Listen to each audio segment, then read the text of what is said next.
rost gapirib savdo qilish mumkin emas desa dindan chiqadi. Dindan chiqadi, chunki Alloh va payg'ambari rostgo'y bo'l deb tursa, buni qilish mumkin emas deb siz oyatni, hadisni inkor qilyapsiz. Oldi sotdi qilayotganlar to ajrashib ketmagunicha ixtiyorli. Agar savdosida rostgo'y bo'lsa, agar aybi bo'lsa molini bayon qilsa, baylari barakali qilinadi. Va agar yashirsa va yolg'onchi bo'lsa, savdolarning barakasi o'chadi. Qilib ko'ring-da shuni. Shu darslarimizda aytib berganimizda ayrim ukalarimiz shuni aytishdi-da.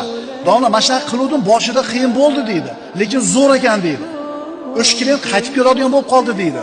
Rost gapirganimni ko'rib deydi.